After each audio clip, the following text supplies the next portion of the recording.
Giuliani Show, coming to you from New York. Unfortunately, New York, where there's been a something of a crime surge, I would say, over the last 3 or 4 days.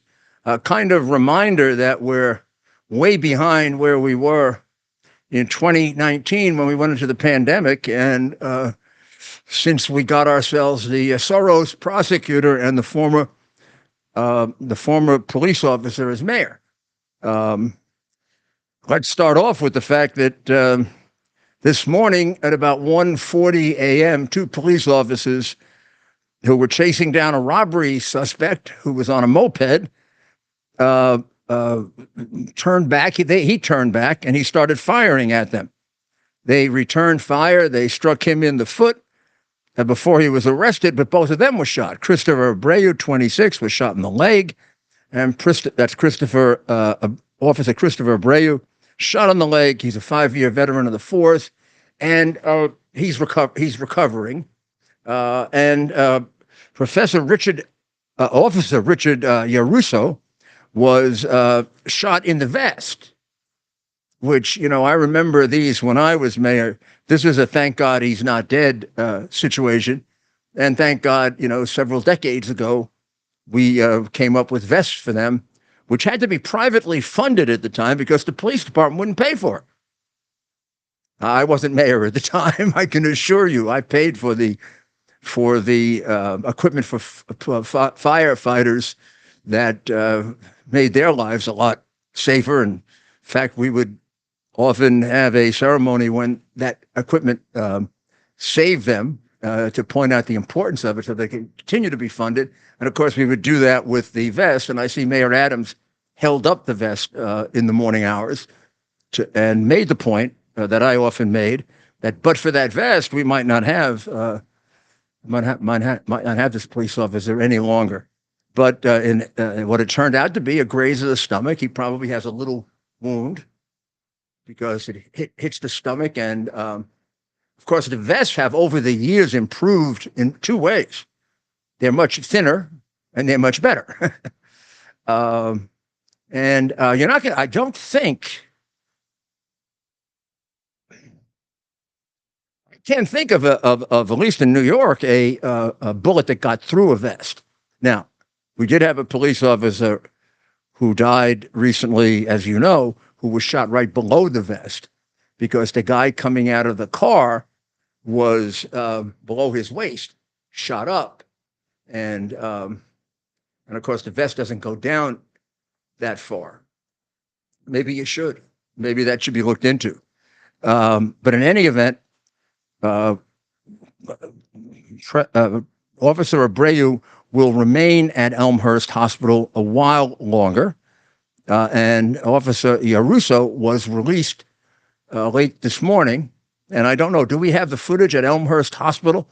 But you'll get an idea of, look at that. This happened at 1:30 in the morning. And by this time, you've got a major turnout of police officers. It'll give you an idea of their solidarity as brothers and sisters. It'll also give you an idea of how concerned they are about being shot. Both officers left Elmhurst Hospital. He gets a hero's welcome, as he should. They got the perk.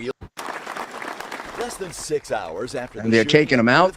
I bet he didn't want to be in that wheelchair. There he goes. He's right out of it. Good-looking young man, right? Those are his boys with him, girls. There's the chief. We don't know which chief, but a chief.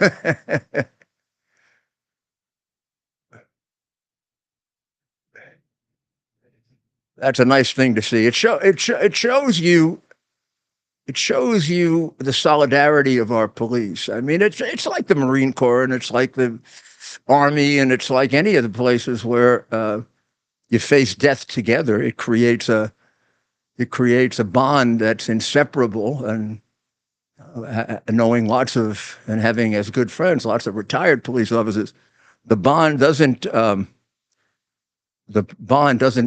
stop with retirement. It goes on and on and on and on.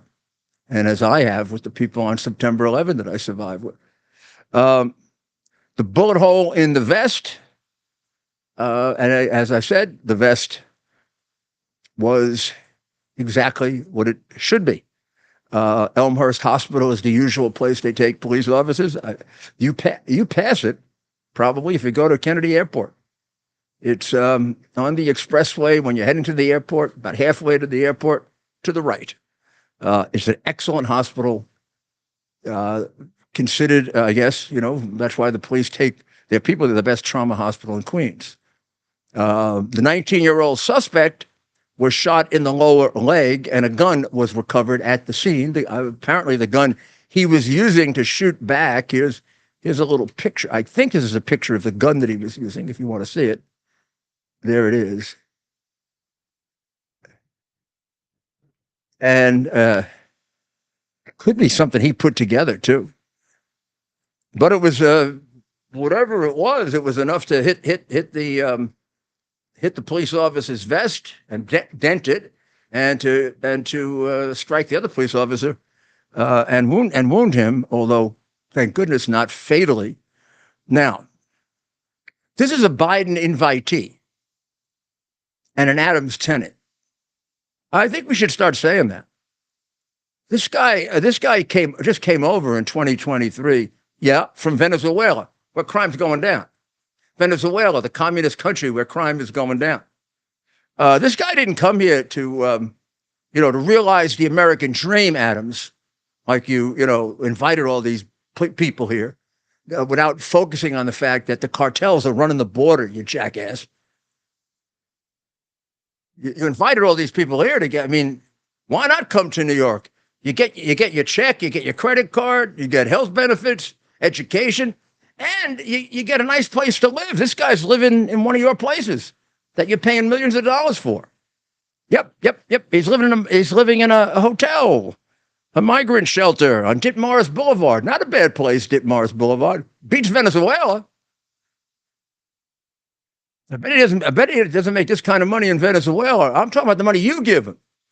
He's also apparently been kind of a menace since he got here. I don't know that he's been arrested before, but he's been wanted for any number of.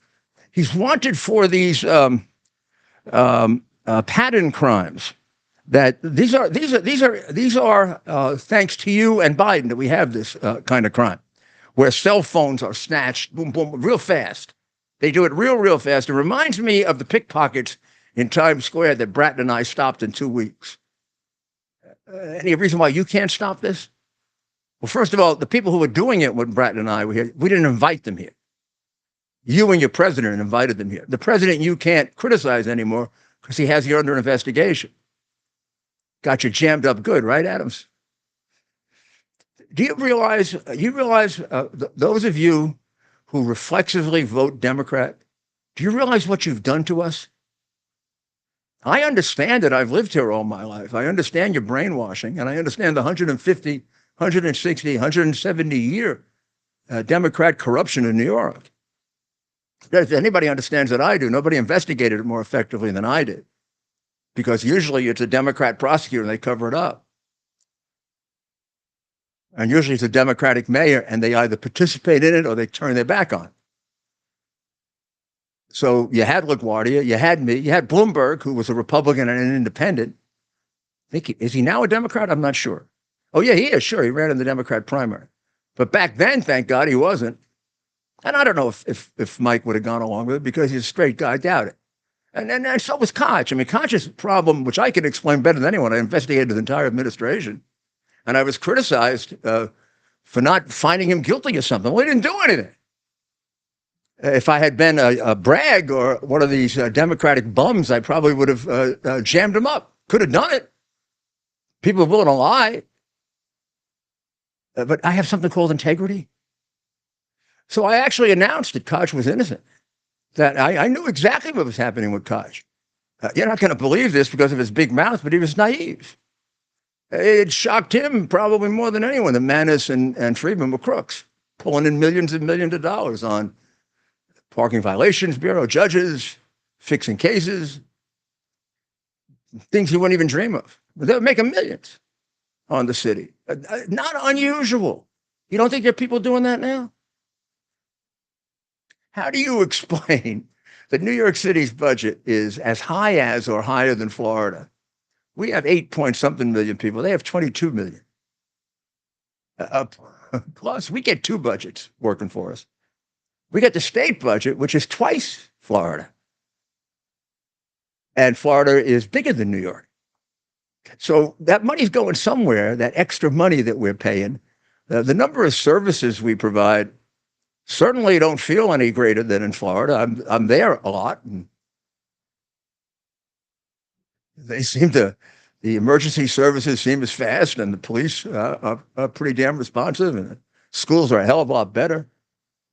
Well, we're going to take a short break, and we'll be right back, and we'll take a look at the border and what's going on there, and then the difference between being tried by your enemies and being tried in your backyard. And if I put my name on something, I truly believe in it. Today, I'm thrilled to introduce you to something I'm incredibly proud of. My own brand of organic specialty coffee, Rudy Coffee. Believe me when I say it's the best coffee you'll ever try. It's smooth, rich, chocolatey, and gentle on your stomach. It's so good, I even recommend drinking it black. It comes in 3 varieties, including what I promise is the best decaf you'll ever have. You can order now by scanning the QR code on your screen or by visiting rudy.coffee. By supporting Rudy Coffee, you're not just treating yourself to exceptional coffee, you're also supporting our cause, the cause of truth, justice, and American democracy. You'll also be supporting the Call to Action nonprofit, which is devoted to helping veterans and first responders, so you can make a difference and taste the difference by ordering today at rudy.coffee. It doesn't stay up. We got to find a way to keep it up. This is Rudy Giuliani. I'm back with you, and I have a little bit more of my Rudy Coffee left. I had 3 cups this morning, made it myself. Sometime either we'll do it live or I'll tape it and put it on. I'll show you how I make it. I mean, I enjoy it a lot, making coffee. It's like a hobby. It became a hobby sometime before the pandemic. I bought myself a grinder and just a regular coffee machine then. So I started grinding my own beans about 5 or 6 years ago, and then I started, looking around for what I liked best. And then I started doing some mixtures. And then when I met Darren, who runs the whole operation for Rudy Coffee, he started to explain to me how the coffee could be a lot better and a lot healthier. And I don't know if we emphasize enough how healthy Rudy Coffee is. No additives, no preservatives, no junk in it. It's all natural. Even the decaf, which is always made with some chemicals, we use a water process to decaffeinate it. And number one, it's 100% as healthy then as regular coffee. But number 2, it tastes better. In fact, this all tastes better. When you grind it, right from the beginning, it tasted better. I always put sugar, and then when I wanted to lose weight or what, I used those terrible substitute things, which are, like rat poison. I haven't used a rat poison in 5 years, which is maybe why I'm feeling healthier at 80 than I did at 75. And used correctly, coffee is extremely healthy for you. There is a dispute as to whether you get any benefits beyond 3 cups a day. I've seen articles that say you do. I've seen articles that say you don't. But there are no health detriments from it that I know of. And remember when you were young, I remember my mother, I'm sure I inherit this from my mother. My mother was a 12 coffee a day person, whether she was working or not. Most of the time she was a stay-at-home mom, but then when I was older, she went to work. And I think she used to, have an IV line. I love coffee. And she experimented with too in her way. So I think I inherited a lot of stuff. A lot of the stuff, you don't pick it up until later in life. And your parents put it there somewhere, but you either rejected it or you didn't pay attention to it, and then it worked. And I'm so happy the stuff that my parents taught me. I'm just a very, very lucky man. I wouldn't be here, of course, if it wasn't for them and their love for me and their guidance, both father and mother. My father, I would both of them contributed to everything, but my father's emphasis would be my being a man. He brought me up as a man.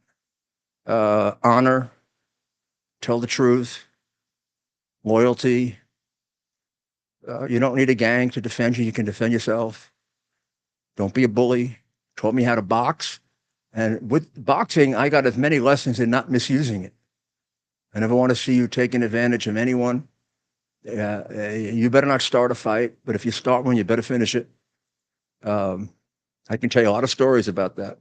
But the border. So we just accused Biden of being responsible for this shooting of that police officer. Sure, it's a hell of a lot better than the stuff they accused Trump of. I mean, just remember, when you go vote, 400,000 under Trump, 3.5 million under Biden. Maybe. Total, 12 million.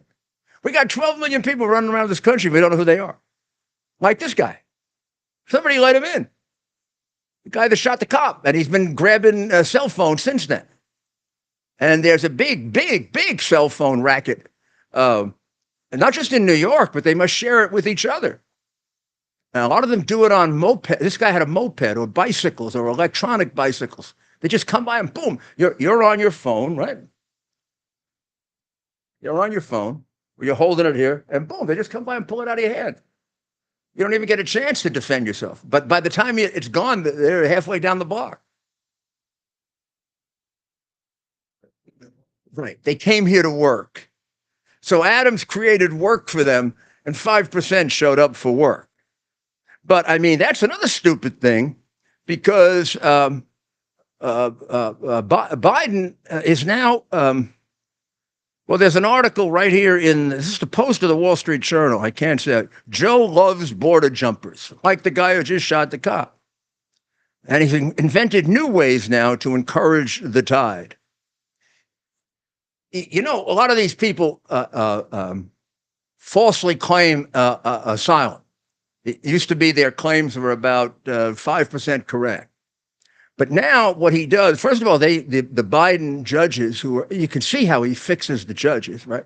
You saw it with, that Anger Moron and the other guy with the daughter making millions going after Trump. I mean, they're not square, right? I mean, somebody said that this guy's honest. Somebody honest doesn't remain on a case when his daughter is making a fortune with clients who go after Trump, and also ends up giving free passes to the people who pay her money, or has a gall to sit on a case where he gave money to a Stop Trump movement.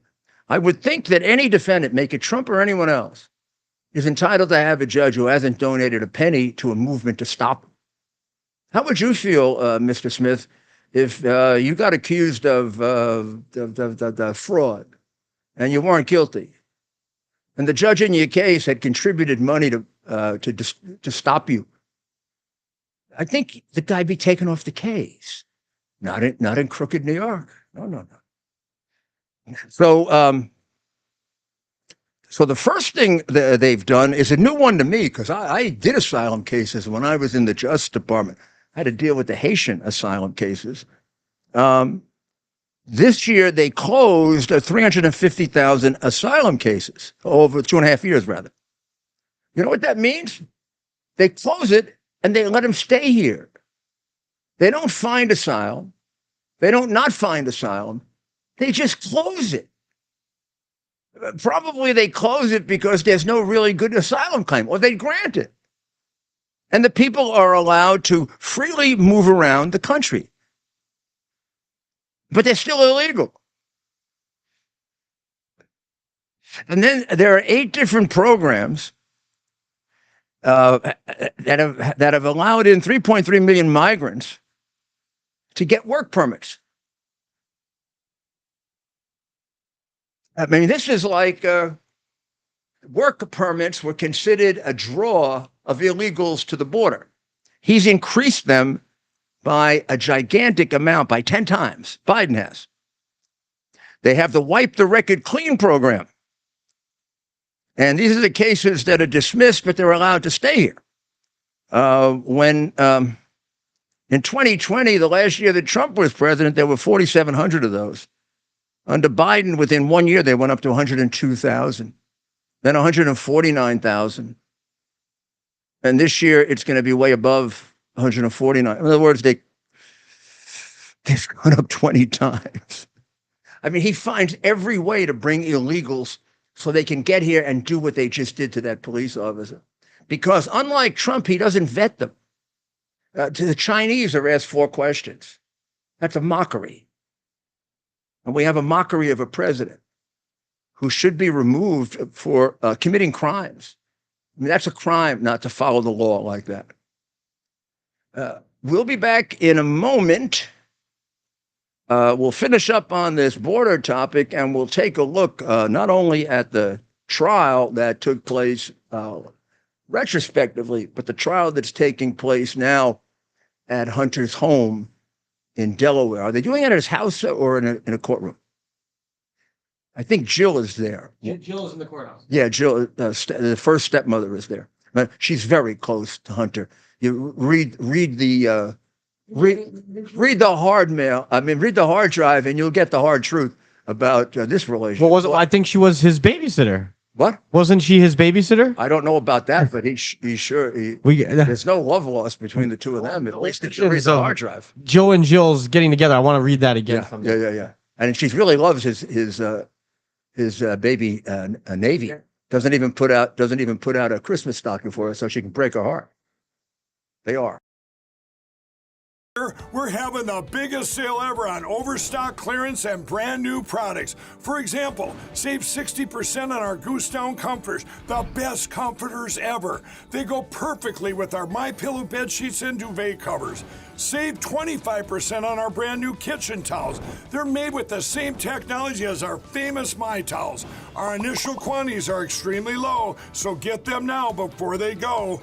Our seasonal flannel sheets are finally in. You save up to 50%, and they sell out fast every year, so order now. They're truly the best flannel sheets you'll ever sleep on. Or save up to 80% on all our clearance items. And this is where it gets even better. For a limited time, your entire order ships absolutely free. So go to MyPillow.com or call the number on your screen. Use that promo code to get deep discounts on all MyPillow products. And for a limited time, your order ships absolutely free. Just like this. And we're back. Well, welcome back. And let me finish up on this border thing. This parole thing. There's a great analysis all over the Post today about the border thing. And I had been warned about this, when we were out at the First America warehouse, some of the people that were with Tom were telling me about how they were starting, how nobody knows how they do this, but this could account for a couple of million people. So they do things like, they dismiss cases, asylum cases, and they're pushing, they get up to about 1 million. And you think the cases have been, by being dismissed, you think the cases have been resolved, and they let the people stay around. And then they offer work permits to people overseas. And then they started the program 2 years ago, when he and the major liar Mayorkas said, we're going to really cut down the border, people coming in over the border. We're going to have the CBD1 program. Well, you can call up and you can make a reservation for an asylum appointment here. The minute you can do it, you're allowed to come in and it's not illegal. And they were going to only do, 1,000 a day, or they're going to keep it way down. Well, they do unlimited numbers, and they're in the hundreds of thousands with those now. And a lot of them don't even show up for the hearing, but most of them don't. And they're hanging around. They paroled in about 700,000 that way in 22 to 23. So basically, they have found every single way to let people in by violating the law. It should be a crime. I mean, they made up crimes for Trump. In the case of Biden, they let him get away with crimes over and over and over again. And then we end up with police officers like the two today that were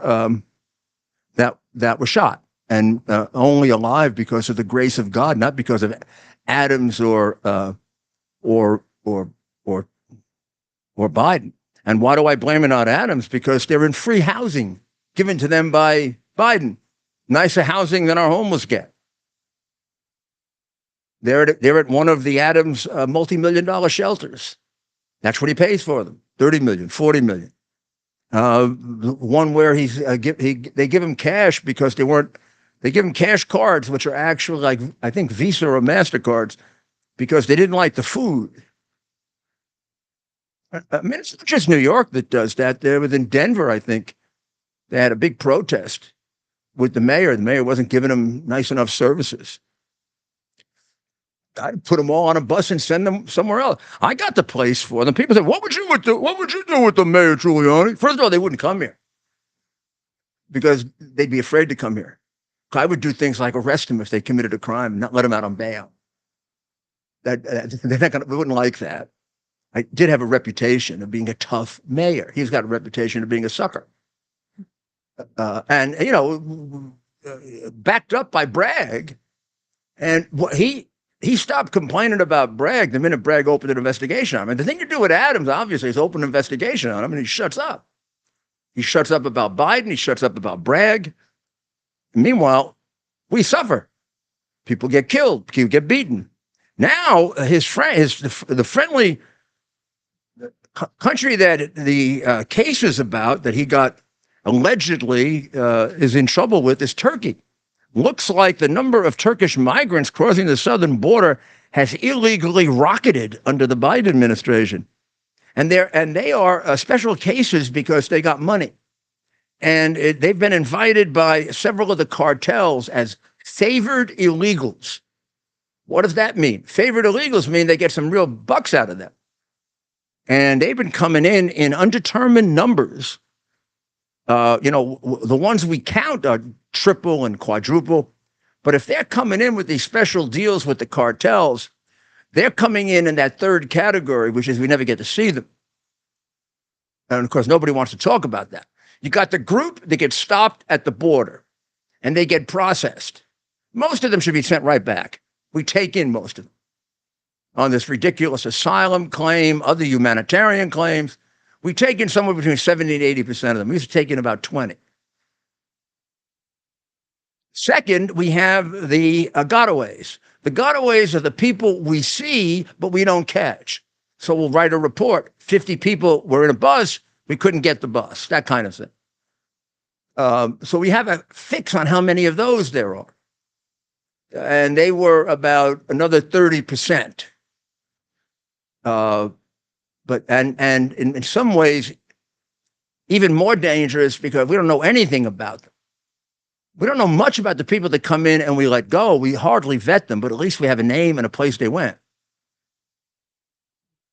Good luck, you can try to find them again because they don't stay there. And good luck if they're not criminals, because that's the kind of people that are coming over now, criminals. This is not a big influx of people that want to come here for work. It's a big influx of people that want to come here to steal your credit cards or your cell phone or shoot you. A lot of people coming over to sell you drugs, particularly fentanyl, where we are the capital now. We've got more drug overdoses than ever before. Thank you, Joe Biden. We've got more human trafficking than any country on earth. Thank you, Joe Biden. And thank you for the Americans that voted for him. And hopefully you're not going to be stupid enough or mean enough to do it to us again. But the Turks are coming in like crazy. Now that's dangerous for several reasons. Looks like it's a special deal with the cartels. So they're coming in for a purpose, which means they may be working with them. Second, they come from a country that is become over the years very, very anti-American, anti-Israel. much more religiously Muslim fanatics, where, under Ataturk, the great leader of Turkey, they had become like a completely non-sectarian Muslim country, sort of an example to the world, even ahead of Iran under the Shah. Now, just the opposite. Just the opposite. I mean, they're pretty much on the side of Iran. They've really cracked down. They've killed a lot of people. They've killed a lot of, again, our Armenians. They've killed a lot of Greeks. All over religion. I mean, that whole thing about wiping out the Armenian genocide. It's because they're Christians. They were wiped out because they were Christians. And why do they attack Greeks all the time? Because they're Christians. The imperative to kill Jews from Muhammad is as great to kill Christians, unless they convert or pay you money. That's right out of the Quran, ladies and gentlemen, not Rudy. So New York City had a hell of a time while Bragg was sitting in court like he's one of those retired courtroom people. You know who they are? I mean, they're wonderful people, but they don't have a job, and they probably have had a very great career. And they sit around the courtroom and they watch trials. I'm sure they have them in the state court. They used to have them in the federal court. I got to know them really well because I tried a lot of cases as an assistant U.S. attorney, and then as U.S. attorney, I would sometimes show up and sit there and ask them questions. They would tell me who my good assistants were and my bad ones. Well, Bragg had a nice month to just watch it. He didn't do anything in the trial, right? Probably would have peed in his pants if he had to get up in front of the judge. I mean, these guys don't try cases anymore, these big mouth U.S. attorneys who have no idea what constitutional rights are. I mean, the case he put together is a monstrosity. It's an anti-American, anti-Constitution monstrosity put together by someone who wants to destroy our criminal justice system for Marxist reasons, which is why Soros put him there. Soros didn't put Bragg there to enforce the law. He'd be the only one he put to enforce the law. The guy in Philadelphia set records for homicide. The one in San Francisco got thrown out, and the second one came in. And then he had to leave. Now, and one of them went to Los Angeles after he ruined San Francisco. He's now ruining Los Angeles. I was with someone this weekend who's been in Los Angeles all his life and is moving. He said it's a disaster. It's a disaster. He said it's worse than New York. Well, while he was messing around in court, apparently crime was going nuts in Manhattan. Patrol Borough, Manhattan North and Manhattan South, figure is up about 700. About 700. Compared to 2019, before COVID and before we got the criminal releasing Bragg, it's up about 23%. So he has solved the dangerous crime of making a false statement or making a mistake in your business records, one single one. That's how many years old is it? Goes back to, I don't know, 8 years old, 10 years old. Nobody can do that anymore. The scourge of accountants putting false or misleading statements in business records, Bragg, has spent probably 10 to 20% of the budget of his office and 10 to 20% of his assistant DAs solving that. Meanwhile, felonious assault is up 70%. Is up 70%, and most of them are the same people doing it. So, I mean, Bragg. I mean, do you have Bragg's priorities? We should spend time on time-barred cases where somebody put a false description down that arguably was a correct one. I mean, we could fight all day over that. That wasn't legal expense. If you only have a couple of words you can put in a box, wasn't that a better description than hush money? Since it wasn't all hush money, it was also other legal expenses. And isn't hush money a legal expense? So I'm going to take a short break, a little early, so I can cure this little cough, whatever the heck it is. And therefore, I won't be interrupted in communicating with my good friends. We'll be back very, very shortly. And we'll take a look at the impact. We'll take a look at the impact of the trial, because I mean, it's probably going to take us a week, but let's get an early prediction on it. Okay? We'll be right back. Delivers on its promise to do good and never forget the sacrifices America's greatest heroes have made for us. Heroes who risked their lives to keep our communities and our country safe. Heroes like United States Marine Corps Captain and pilot John Jeremy Sachs.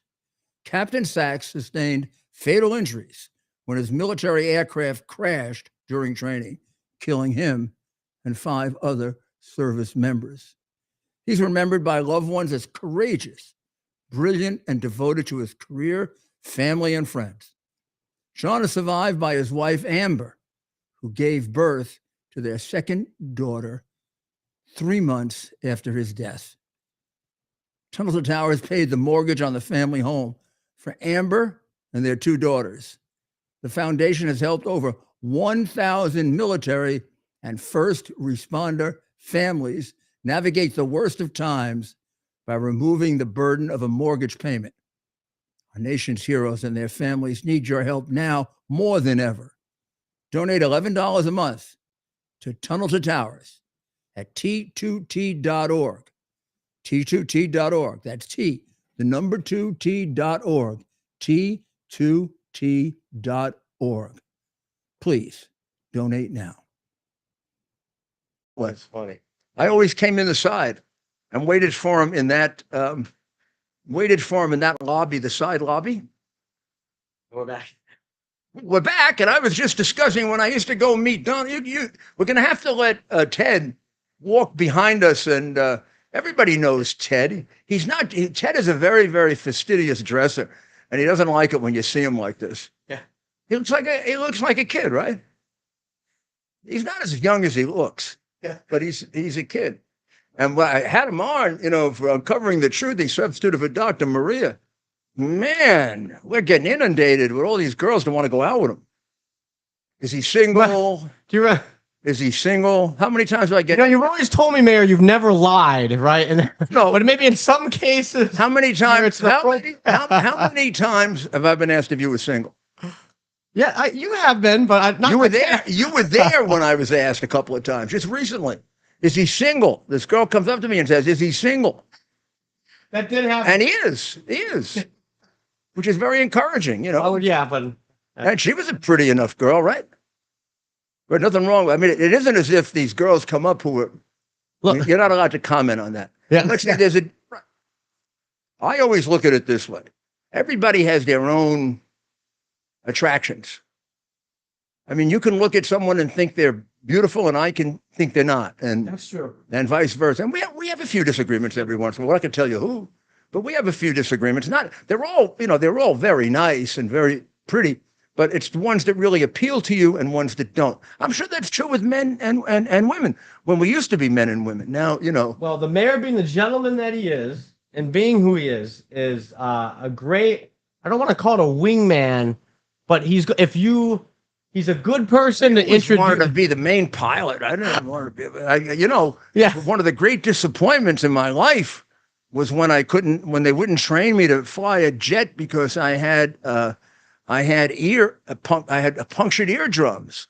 Yeah. And it was at a period of time when they could be very, very picky. It was before the Vietnam War, about a year or two before the Vietnam War required they're taking everybody.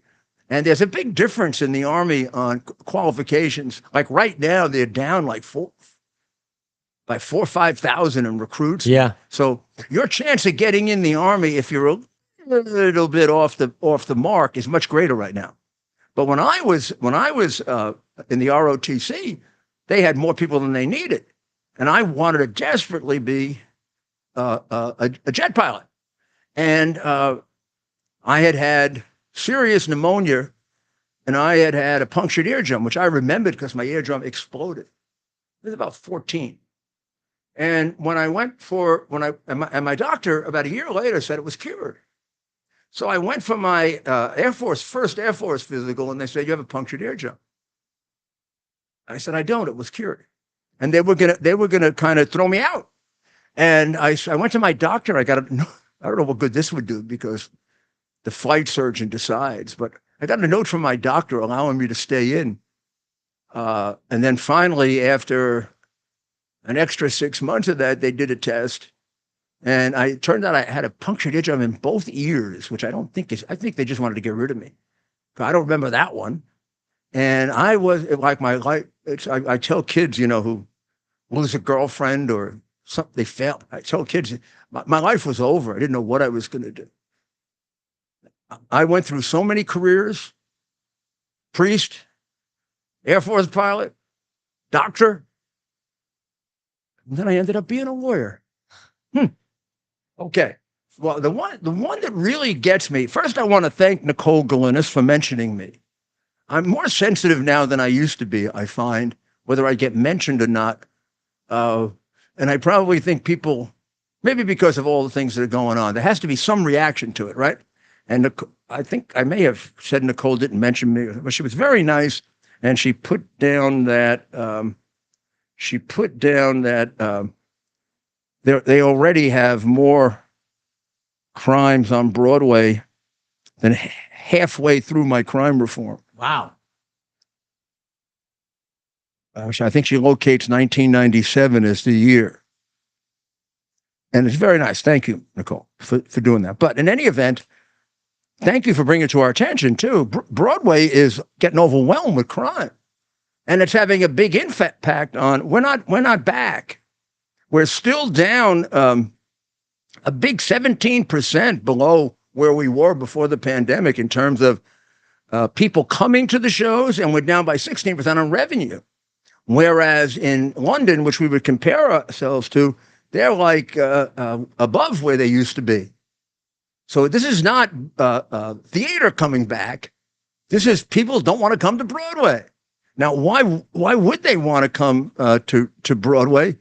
Felony crime in Midtown Manhattan, which includes Times Square, remains 50% higher than it was in 2019. Serious assaults have tripled. They've tripled.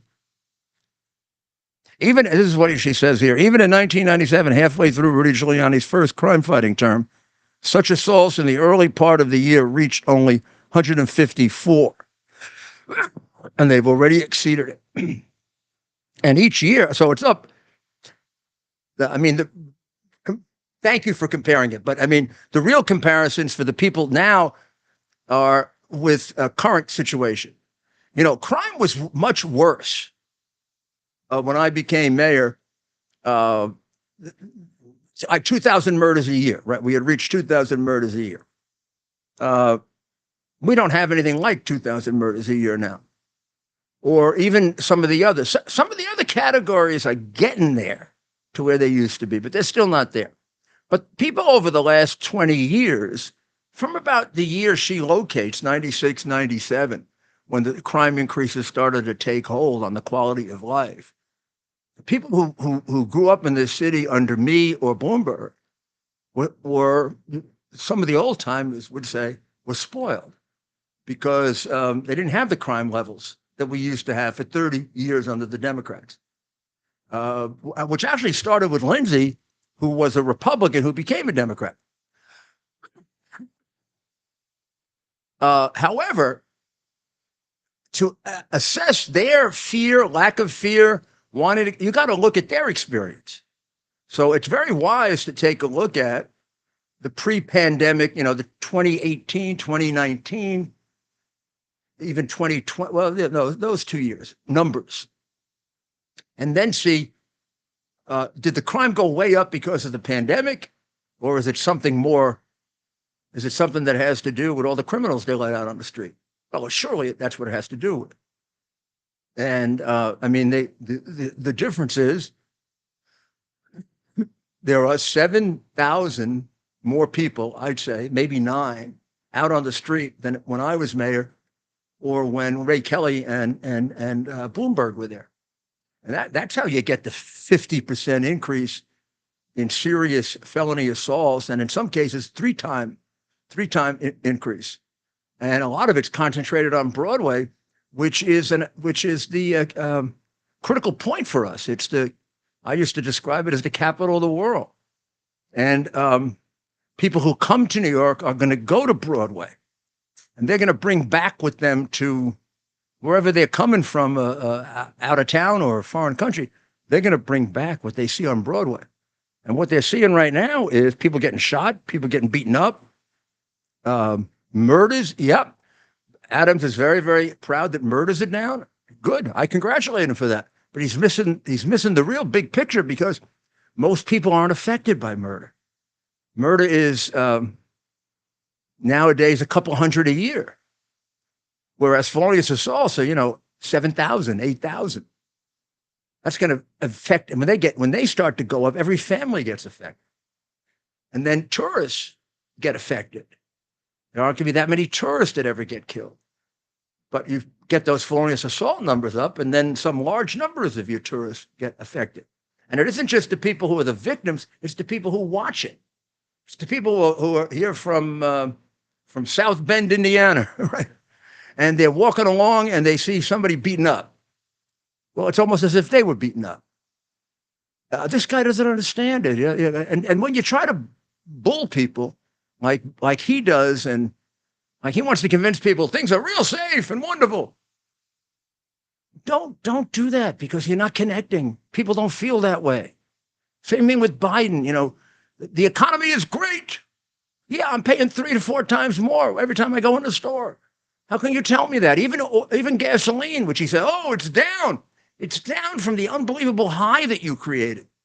And it's 30% higher than Trump. So we're going to take a short break, and we'll be right back.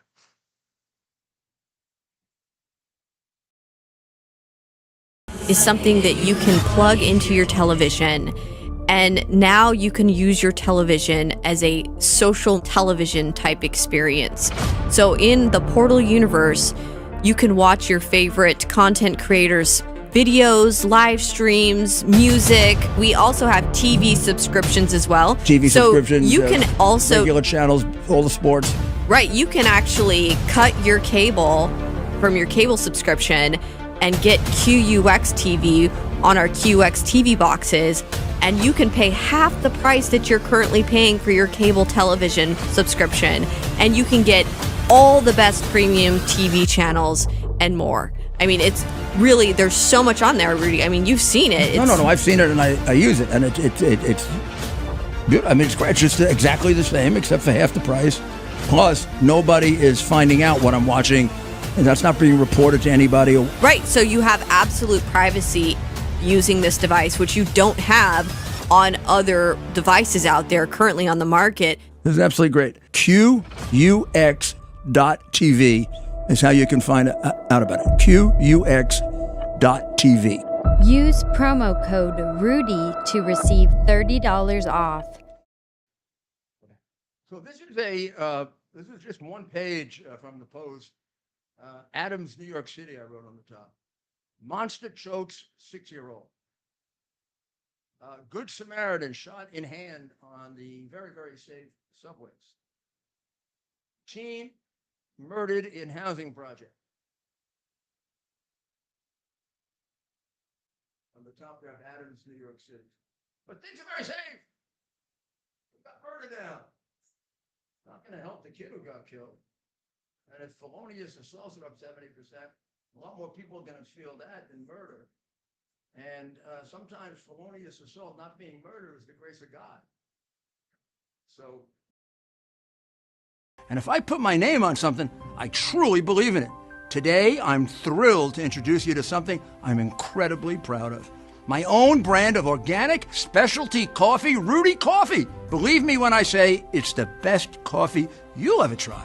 It's smooth, rich, chocolatey, and gentle on your stomach. It's so good, I even recommend drinking it black. It comes in 3 varieties, including what I promise is the best decaf you'll ever have. You can order now by scanning the QR code on your screen or by visiting rudy.coffee. By supporting Rudy Coffee, you're not just treating yourself to exceptional coffee, you're also supporting our cause, the cause of truth, justice, and American democracy. You'll also be supporting the Call to Action nonprofit, which is devoted to helping veterans and first responders. So you can make a difference and taste the difference by ordering today at rudy.coffee. Welcome back. And this is the mayor's final word that's sponsored by Tunnel to Towers, T2T.org.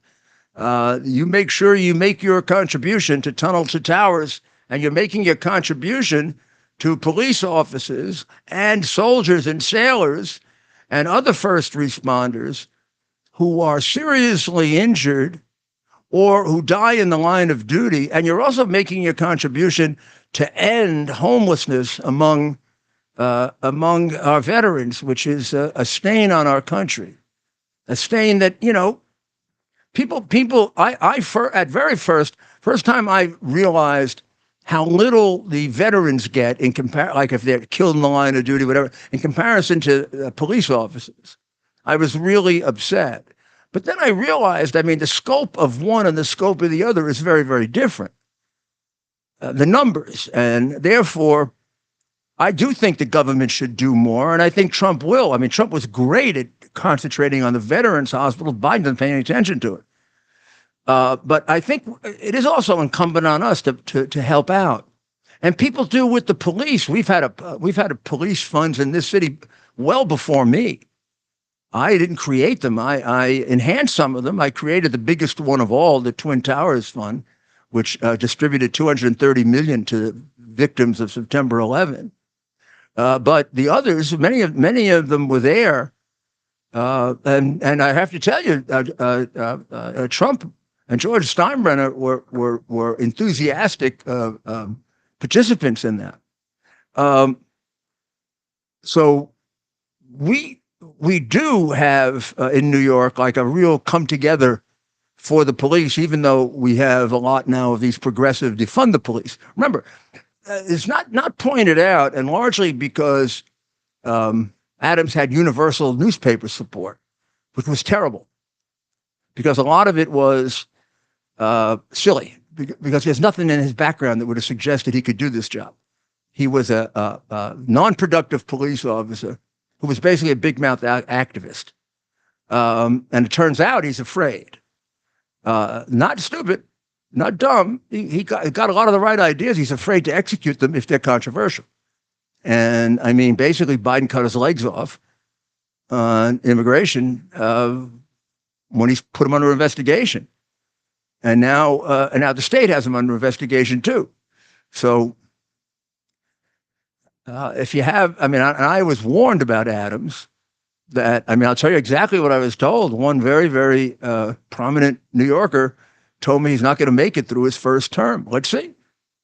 Because of his involvement with the Democrat machine. He was involved with the Brooklyn machine, which is the danger.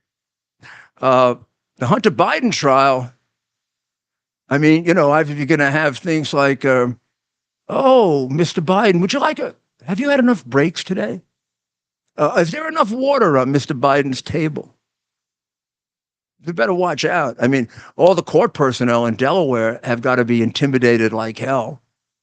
When I was there to turn in the hard drive because it contained child pornography, I was told by the police, who, by the way, supported Trump. Tells you something, huh? That the family has been a menace there for years, and that almost all of them have gotten in trouble. And he's not the nice guy you think he is. He's a basic prick. And they don't like him, but they're afraid of him. To the point where John Mac Isaacs was afraid he'd be killed. That could be exaggerated by the circumstances, but I don't know. They went pretty damn far to stop Trump. Who knows? And once somebody feels that, you can't just dismiss it and say, "Oh no," when you don't know for sure. But he's gone. He's had to leave Delaware, and all the poor guy did is turn in relevant evidence that could have prevented an impeachment. The first impeachment with that Ukrainian thing had we had the hard drive, it would have been totally disproven. I never, to this day, I don't understand how Bragg and Ray sat on that. They already had the hard drive. It was already verified. When Biden was making those claims that we were Russian agents and had Russian earmarks, the FBI knew that that wasn't true. They knew it as of 8 months earlier. I knew it wasn't true because I'd validated it myself. But I had to put up with it because the left-wing press wouldn't believe me. Even some of my friends wouldn't believe me. Tough time. But it's worth it if we can get through it and reestablish our right of free speech, our right of a fair trial. Right of fair trial is gone now.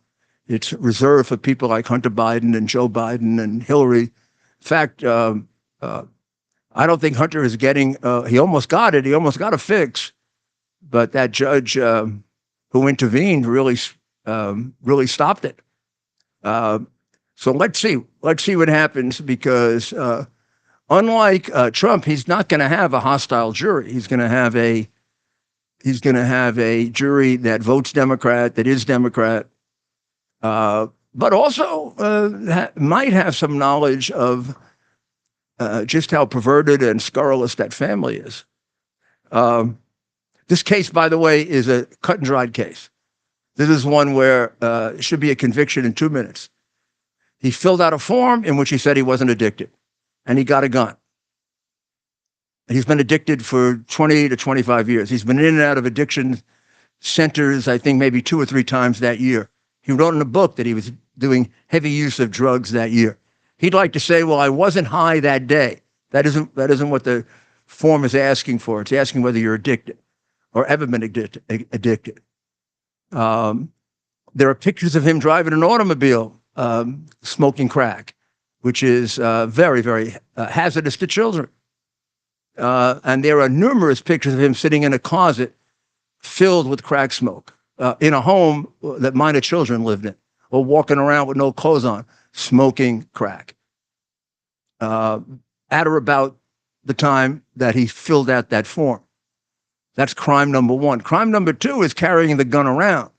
That's a 10-year felony. A drug addict is not allowed to carry a gun. And don't tell me you feel bad for the drug addicts. The reason the law is there is because we feel bad for you if drug addicts get to do that. Because the belief from the gun control people is that people who are addicted to drugs, people who are mentally ill, and people who are criminals shouldn't have guns. I mean, that's a form of gun control, correct? Now, there are people that say that he's going to be acquitted or based on the Second Amendment. That'd be strange, since he and his father and his whole family are one of the biggest supporters of gun control and attack on Second Amendment rights. I don't get how a restriction of a drug addict having a gun is a Second Amendment issue. I mean, Second Amendment gives you a right to defend yourself, but it also has to be balanced against, reasonable protection for the community, like every other right is. Like, you have a total right of free speech, which is being beaten up like crazy by the Biden people, but you still have a right to penalize someone who yells fire in a crowded theater and gets everybody in the theater killed. So there's a fine line here. You're not affecting the right of people to have guns if you're also taking into account that there are some people that are too crazy, too addicted, who are just an essential walking danger if they have it. That doesn't affect the right of the vast majority to exercise their rights. So, be interesting to see what happens in this case, even factually, with a jury that could be very much inclined in his favor,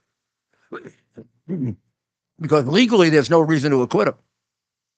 Law says drug addict has to sign the form saying they're a drug addict, and a drug addict can't carry a gun. He signed a form saying he wasn't. Number 1. Number 2, he carried the gun around. Guilty. We'll see what happens. The attacks on the verdict now include Romney and McConnell. as well as Governor Patterson, the former governor of New York, and even Cyrus Vance, the prior DA, who had determined that the case shouldn't be brought. So when you say that these are just the Trump people who are attacking the lack of judgment and the unfairness and the overzealousness of this prosecution, that's not true. There are anti-Trump people as well as some Democrats, and they see the long-term danger that if it can happen to him, it can happen to you. I see it because it happened to me. And if it can happen to me, it can happen to you, like all the other people that have been indicted, and the people who can't get lawyers because they've been frightened because of what's been done to lawyers like me and the professor, and now you name it. So let's see what happens in the first day of the trial, and we'll have a little more into it by tomorrow and get to compare what I think, certainly at a minimum, Hunter's going to get a fair trial. There's no reason to think he isn't going to get a fair trial. The question is it going to be the Golden Circle kind of trial that you would expect for those people who have not been prosecuted for crimes that are so apparent they cry out for prosecution? Let's see. We'll see what happens. So we'll be back 8 o'clock tonight. Don't forget. We got plenty more to cover, and lots of news that's censored and kept away from you, usually the most interesting. And we'll do an analysis of the election tonight and where it stands.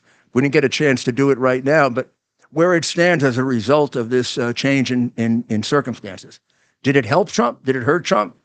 And we know on the money side it helped him, and we don't know on the other. So we have some ideas on it. Well, you have a great day. God bless the people of Israel. God bless the people of the United States. God bless America. Teaches